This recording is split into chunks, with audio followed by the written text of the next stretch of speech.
राज्य संपत्ति विभाग के एमएलए हॉस्टल में मौजूद गेस्ट हाउस पर पूर्व विधायक कब्जा जमाए बैठे हुए हैं, लेकिन राज्य संपत्ति विभाग इसे खाली कराने की हिम्मत नहीं जुटा पा रहा है। ऐसे हालात में माननीयों पर सवाल उठना लाजमी है। ये रिपोर्ट देखिए।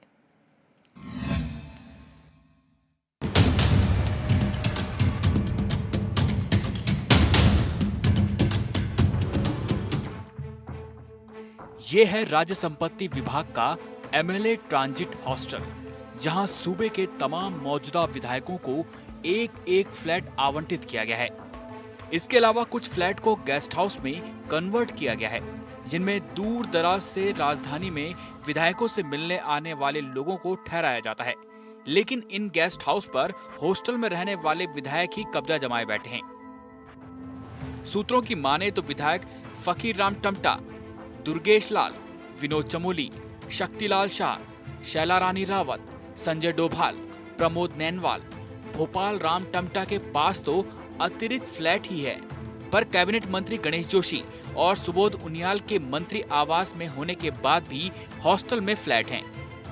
मामले में मंत्री सुबोध उनियाल ने ये कहकर टाल दिया कि एमएलए हॉस्टल विधानसभा की संपत्ति है, इस पर विधानसभा को निर्णय लेना है। देखिए ये विधानसभा की संपत्ति है, उसमें विधानसभा को निर्णय लेना है। देखिए ये विधानसभा की संपत्ति है, उसमें विधानसभा को निर्णय लेना है। हद तो ये है कि कुछ विधायकों, मंत्रियों और 2 पूर्व विधायकों ने यहाँ के गेस्ट हाउस पर अपने ताले जड़े हुए हैं, जिसके चलते दूर दराज से आने वाले लोगों को यहाँ रुकने की सुविधा नहीं मिल पा रही। वहीं 2 पूर्व विधायक विजय सिंह पंवार और प्रेम सिंह राणा ने तो अभी तक फ्लैट खाली ही नहीं किए हैं। मामले को बीजेपी विधायक खजानदास ने गंभीरता से लेने की बात कही है, जबकि दूसरे बीजेपी विधायक विनोद चमोली का कहना है कि ये फ्लैट रखे गए हैं तो इसका किराया बकायदा राज्य संपत्ति विभाग को जाता है। उधर कांग्रेस का कहना है कि राज्य संपत्ति विभाग सत्ताधारी लोगों की कठपुतली बन गया है। देखिए, ये विषय थोड़ा सा चिंताजनक है, क्योंकि 70 विधायक हैं, 70 फ्लैट्स वहाँ पे बने हैं, कुछ एक्स्ट्रा भी बने हैं, जिसमें विधायकों के गेस्ट जब अन्य जनपदों से आते हैं या उनके क्षेत्र से आते हैं तो उनको रहने के लिए व्यवस्था वहाँ पर की जाती थी। किंतु आज जिस प्रकार से आपने कहा है कि कुछ लोगों ने एक्स्ट्रा किराए पर लिए हैं, यानी कि 100 रुपये पर डे के हिसाब से वो किराए देते हैं, तो मुझे लगता है कि इसमें माननीय विधानसभा अध्यक्ष जी को इसमें चिंता करनी चाहिए, सोचना चाहिए कि ये होना चाहिए या नहीं होना चाहिए। देखिए, कुल मिलाकर के कब्जा वाली कोई बात ही नहीं, और कब्जा नहीं होना चाहिए। ये संपत्ति विधानसभा की है, और विधानसभा के माननीय अध्यक्ष जी और विधानसभा के सचिव को इस बात की चिंता भी करनी चाहिए, और जिसने अवैध रूप से कब्जा कर रखा है वो तुरंत वहाँ से उनको छोड़ना चाहिए। मेरी जानकारी में भी आया है, मैंने आपके पोर्टल पे भी देखा है कहीं, वहाँ पर जो गेस्ट हाउस है, जो हम लोगों के गेस्ट आते हैं, जो एमएलए या एमपी के कोई या आपके मिनिस्टर्स के गेस्ट हैं, उनको रुकने की वहाँ पर व्यवस्था है, और उसमें बाकायदा उनको उसका शुल्क देना पड़ता है।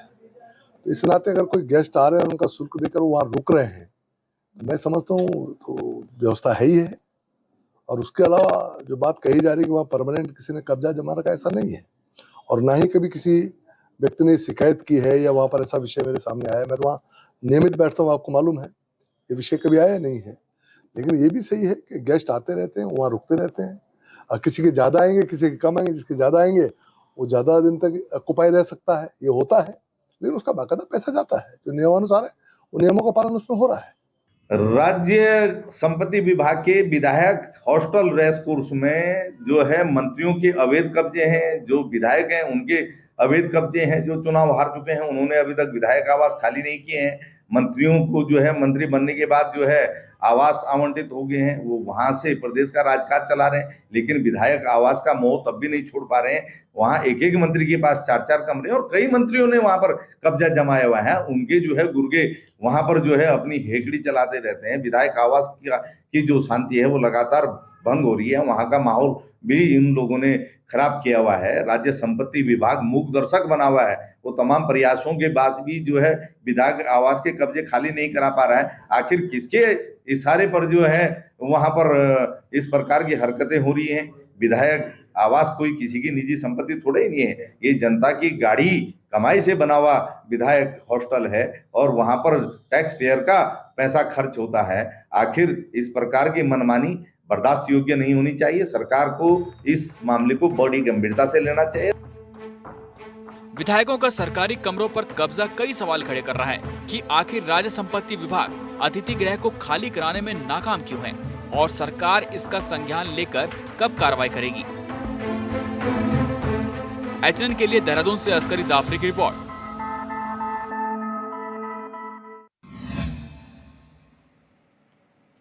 और हमारे संवाददाता अस्करी जाफरी इसी खबर पर हमारे साथ लाइव जुड़ चुके हैं। अस्करी, यहाँ पर विधायकों को जो है वो यहाँ पर विधायक आवास दिए गए हैं, उसके बावजूद भी कब्जे की जो बात निकलकर सामने आ रही, क्या पूरा मामला है और किस तरीके से आरोप उजागर हुए हैं? देखिए, बिल्कुल दिव्य दर्शनी, हम इस वक्त खुद एमएलए हॉस्टल में मौजूद हैं। यहाँ पर तमाम जो प्रदेश भर के विधायक हैं, 70 विधायकों को 70 फ्लैट यहाँ पर आवंटित किए गए हैं। इसके अलावा एक एमएलए हॉस्टल बनाया गया है जो अतिथियों के लिए बनाया गया है। इसमें करीब 2 दर्जन जो है रूम्स हैं, यानी कि 2 दर्जन कमरे इसमें हैं, जिसमें तमाम जो दूर दराज से अतिथि आते हैं, मेहमान आते हैं, विधायकों से मिलने के लिए आते हैं, अपनी परेशानी को लेकर वो आते हैं, अलग अलग इलाकों से आते हैं उत्तराखंड के, और उनको ठहरने की व्यवस्था नहीं होती, तो उनके लिए एक व्यवस्था की गई है। जो एमएलए हॉस्टल है उसकी तरफ से एक व्यवस्था की गई है, जिसको 2 श्रेणियों में बांटा गया है, ए और बी। ए श्रेणी के लिए 100 रुपए रात्रि का शुल्क लगता है और इसके अलावा 50 रुपए रात्रि का शुल्क जो है बी श्रेणी कमरों के लिए है। तो आप समझ सकते हैं कि व्यवस्था के बावजूद भी तमाम जो विधायक हैं उन्होंने महीनों के लिए बुक किया हुआ है, जिसमें कहा जा सकता है कि फिलहाल कई ऐसे कमरे हैं जिनमें ताले लगे हुए हैं, क्योंकि दूर दराज से तमाम जो मेहमान आते हैं उनको काफी दिक्कत का सामना करना पड़ता है। अपनी कई जो समस्याएं हैं उनको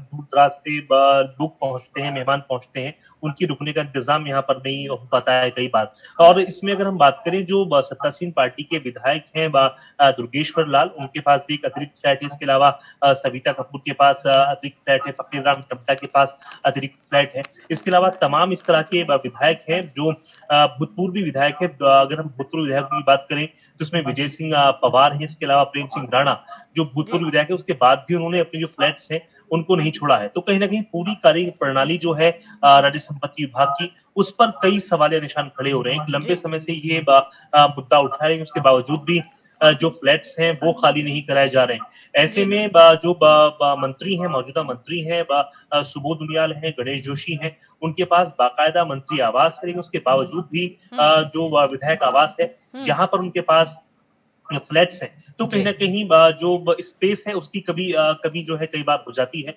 दूर दराज से जो अतिथि होते हैं हमारे प्रदेश को आने वाले, उनके लिए कई समस्याओं का सामना करना पड़ता है जो व्यवस्थापक हैं यहाँ के। हालांकि आज रविवार है, तमाम जो व्यवस्था अधिकारियों से बातचीत नहीं हो पाई है, लेकिन अभी फिलहाल तमाम जो जानकारी हमने जुटाई है। अस्करी, माफ कीजिएगा, आपको रोकना चाहूंगे। और हमारे साथ डॉक्टर जीतराम आर्य, पूर्व विधायक कांग्रेस, जुड़ चुके हैं फोन लाइन पर। सर, बहुत स्वागत है आपका एचएनएन 24/7 में। नमस्कार जी। ये जो सवाल उठे हैं कि अब विधायक के पास जो विधायक हॉस्टल में फ्लैट्स हैं, उसके अलावा भी गेस्ट हाउस पर कब्जा है, क्या कहेंगे इस खबर पर? भाई, ये तो सरकार को देखना चाहिए और सरकार को इसका संज्ञान लेना चाहिए कि कौन किस तरह से रह रहा है या किस तरह का।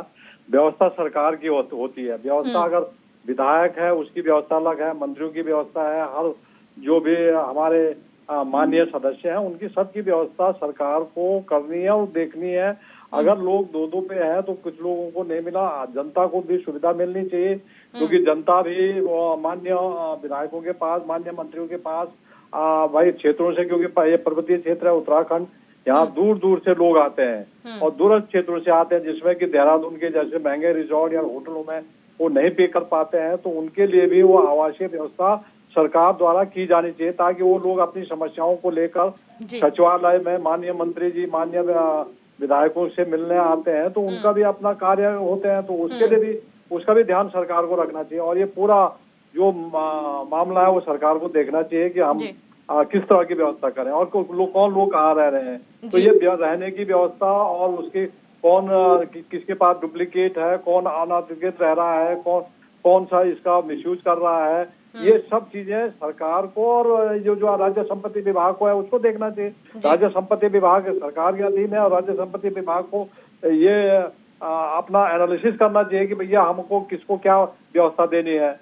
तो सभी को व्यवस्था होनी चाहिए और ये सरकार का दायित्व भी है जो जनता की व्यवस्था भी करे। जो लोग तमाम दूरस्थ क्षेत्र से आते हैं मंत्रियों से मिलने, माननीय मंत्रियों से मिलने, माननीय विधायकों से मिलने, तो निश्चित रूप से सरकार को अगर कोई इस तरह का वो किया है तो सरकार को संज्ञान लेना चाहिए और सरकार को इस पे आवश्यक कदम उठाने चाहिए इस मामले में। जी, बहुत शुक्रिया सर हमारे साथ जुड़ने के लिए और अपनी बात रखने के लिए। हमारे संवाददाता अस्करी जाफरी हमारे साथ लाइव बने हुए हैं। अस्करी, राज्य संपत्ति विभाग पर सवालिया निशान उठ रहे हैं कि यहाँ पर हिम्मत नहीं हो पा रही है विभाग की, जो एक्स्ट्रा डुप्लीकेट फ्लैट्स हैं उनको वापस ले लिया जाए या दूसरी जगह आवंटित कर दिया जाए। आखिर समस्या क्या सामने आ रही है विभाग के? देखिए बिल्कुल दिव्यदर्शनी, हालांकि जो विभाग से संज्ञान में पूरा मामला है।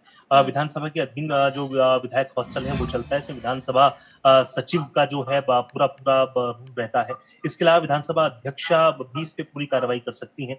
हालांकि मामला उनके संज्ञान में है, लेकिन अभी इसमें सबसे जो खास बात निकल कर आ रही है जो शुल्क है तमाम ऐसे हॉस्टल्स में जो रूम्स बने हुए हैं उनका शुल्क बाकायदा जाता है। लेकिन आप समझ सकते हैं जब एक रूम महीनों महीनों बुक रहेगा और वो खाली रहेगा तो ऐसे में जो अन्य जो मेहमान आने वाले हैं, अतिथि आने वाले हैं, उनके ठहरने की व्यवस्था किस तरह से हो पाएगी। आप शुल्क बाकायदा दे रहे हैं, लेकिन शुल्क भी आप समझ सकते हैं ना के बराबर है। 100 रुपए प्रति रात्रि का शुल्क है जो महीने का 3000 बैठता है ए श्रेणी के लिए, और बी श्रेणी के लिए 1500 रुपए माह का शुल्क है। तो ऐसे में कितना राजस्व जो है प्राप्त होता होगा राज्य सरकार को, आप उसका अंदाजा लगा सकते हैं। बहुत कम राजस्व प्राप्त होता है, लेकिन उसके सामने अगर हम बात करें जो दुश्वारियां हैं वो ज्यादा है। तमाम जो अतिथि हैं वो नहीं ठहर पाते, उनको जो रूम्स हैं वो नहीं मिल पाते हैं समय पर, और कहीं ना कहीं उनको और कहीं स्टे करना पड़ता है राजधानी देहरादून में। तो ऐसी तमाम समस्याएं फिलहाल उभर कर आ रही हैं, क्योंकि इसमें पूर्व विधायकों के नाम भी शामिल हैं जिन्होंने अभी तक जो मकान जो फ्लैट हैं बैक हॉस्टल में उनको खाली नहीं किया है। तो कहीं ना कहीं पूरी कार्यप्रणाली जो है राज्य संपत्ति विभाग की, उस पर सवाल निशान खड़े हो। बिल्कुल अस्करी, बहुत शुक्रिया हमारे साथ जुड़ने के लिए और तमाम जानकारी साझा करने के लिए। हमारे साथ फोन लाइन पर बीजेपी के पूर्व विधायक केदार सिंह रावत जी भी जुड़ चुके हैं। सर, बहुत स्वागत है आपका HNN 24/7 में। केदार सिंह रावत जी, आप सुन पा रहे हैं? जी जी हाँ, नमस्कार, धन्यवाद जी। सर, जिस तरीके से खबर निकलकर सामने आई है कि विधायक हॉस्टल में अब भी अवैध रूप से कब्जा हो रखा है, विधायक अभी भी छोड़ने को, कुछ विधायक आवास छोड़ने को तैयार नहीं है, कुछ ने गेस्ट हाउस पर भी कब्जा किया हुआ है, क्या कहेंगे इस पे? नहीं, देखिए, अवैध तो हम इसलिए नहीं कह सकते क्योंकि जिनके वो कब्जे में या जिनके ऑक्यूपेशन में हैं वो जो है बाकायदा राज्य संपत्ति विभाग के द्वारा जो है अनुमति लेकर के किया गया है, और उनको जो शुल्क होता है राज्य संपत्ति विभाग का जी, जो अन्य अतिथियों से भी लिया जाता है वही शुल्क जो है उनसे भी लिया जाता है। और मेरा कहना तो ये है कि माना अगर पूर्व विधायक लोग भी हैं तो जनप्रतिनिधि हैं, उन्होंने अपने लिए नहीं बल्कि जो क्षेत्र से आने वाले अतिथि लोग हैं, दूर दराज के गांव से आते हैं, उनको ही जो है वहाँ पे टिकाने के लिए, रुकाने के लिए जो है वो व्यवस्थाएं करते हैं जी। वो ऐसा नहीं है कि वो किसी और के लिए है या वो है, वो राज्य के ही लोग, क्षेत्र के ही लोग जो है आते हैं जी और वहाँ रुकते हैं जी। तो अच्छा सर, यहाँ पर ये बात भी आ रही है, 2 मंत्री ऐसे हैं, सुबोध उनियाल और गणेश जोशी, जो मंत्री आवास जिनको मुहैया है, उसके बावजूद भी विधायक हॉस्टल में आवास उनके पास अभी भी है, वो भी उनके पास है, तो उस पर क्या कहेंगे, कितना उचित इसे मानते हैं? यहाँ पर जो 2 मंत्री हैं, मंत्री आवास होने के बावजूद भी विधायक हॉस्टल में उनके पास फ्लैट अभी भी है, इसको कितना उचित आप मानते हैं? हाँ, वो बात अलग है कि माननीय मंत्रीगणों को तो अलग से मंत्री आवास जो है आवंटित रहता है, लेकिन अगर राज्य संपत्ति विभाग द्वारा उन्होंने आवंटित करवाया है तो एक नियम है, उसमें नियम के तहत ही वो हुआ है जी। और इसमें अगर परिवर्तन करना है तो नियमावली में परिवर्तन हो सकता है, उसका परिवर्तन लाया जा सकता है। बिल्कुल, बहुत शुक्रिया सर हमारे साथ जुड़ने के लिए, अपनी बात रखने के लिए।